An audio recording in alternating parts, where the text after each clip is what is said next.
Hi friends, Rebecca here, the Dragon Librarian from Farmington Community Library, and you may have noticed that I am once again covered in baby dragons. Why? What is going on? Well, because it's been so warm and beautiful these past few days, and most dragons really do love warm temperatures, all the eggs that I had gotten from Zanzibar hatched at one time. So there are just baby dragons everywhere. The good news about that is that they love stories and they love being told stories and listening to stories. So I've been reading even more than usual to try to get them happy and keep them content with stories. So I found a couple really fantastic ones that I wanted to share with you because I think you'll really like them. Now, they're two very different books today, but they have one thing in common, and that is that they're very short. So both of these stories are very short, which is great because you can pick them up and read them in a sitting or two. You don't have to invest a lot of time and energy into them, but that doesn't mean that they're not fantastic, and they are. They're wonderful stories. The first one is called A House at the Bottom of a Lake by Josh Malerman. Now, you may have recognized this author because this is the author of the book Bird Box, which is a really popular book that came out a couple years ago, and there was also, I believe, a Netflix movie or TV show based on that as well. This is another book by him.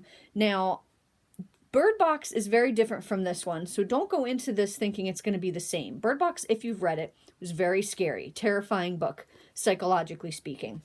This book is also very creepy, but I wouldn't say it's a scary book. It's not horror, even though it is labeled as horror.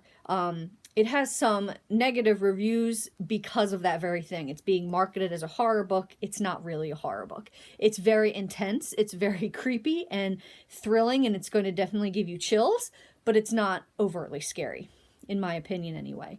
So this title basically gives away what is going on, and you can even see it from the cover as well.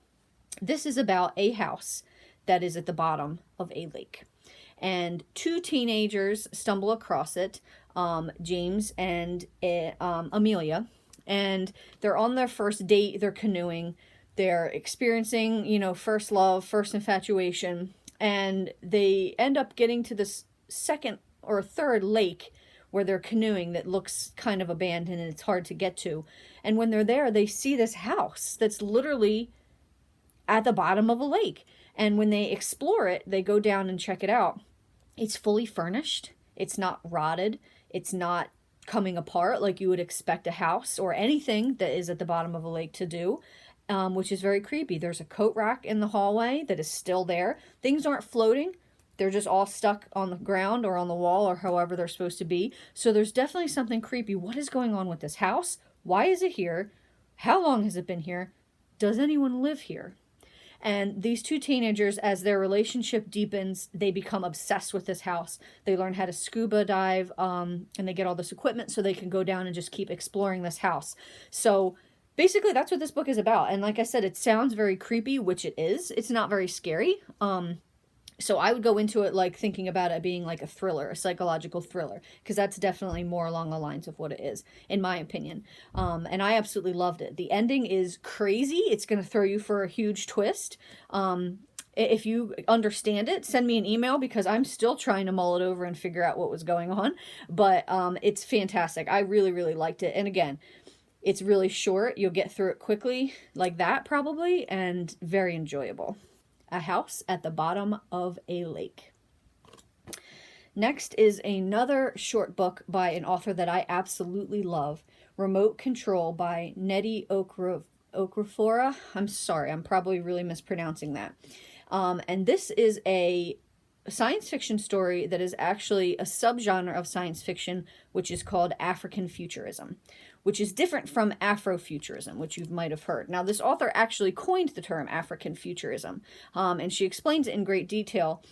Basically, what it's about is it's a like I said, a subcategory, subgenre of science fiction, but it features primarily African stories, African voices, and its mythology, all that, and it's centered in Africa. The emphasis is not on Western civilization at all, doesn't care about that. Sometimes the stories can can grow out of Africa and go other places, but they don't have to. It's going to be a story that is rooted in Africa. And this book is absolutely fantastic. Also, look at this cover. Isn't that crazy beautiful? I just love it so much. And this is a story about a girl named Fatima who lives with her family, and she's obsessed with the stars. Her grandfather has always gotten her interested in the stars and stargazing, and one night while stargazing, something falls from the sky, this little seed, and she touches it and it gives her miraculous powers. Well, the government and then this secret organization, this capitalist guy, they come and they take the seed from her. And that starts a chain of events of tragic consequences where Fatima now has to leave her home and forego her previous life to try to track this seed down. And it's basically about her journey, what she goes through, how she has to survive, and also about these powers that this seed has given her. And it begs the question, what's going to happen when she gets it back? So, fantastic story about this young girl. Absolutely loved it. Beautiful, beautiful writing as always from this author. So if you're a fan of science fiction, or even if not, if you're just a fan of really great stories and you're looking for something a little bit different than what you're used to, Remote Control. Very, very fantastic book. Well, that's what I've got for everybody today. I hope that both those books sound really interesting and fun. If so, please feel free to check them out at the Farmington Community Library. You can do so by placing a hold on them and picking them up through a curbside service, or you can come into either branch of our library and get them that way as well. Thank you so much, friends, and have a wonderful rest of the day.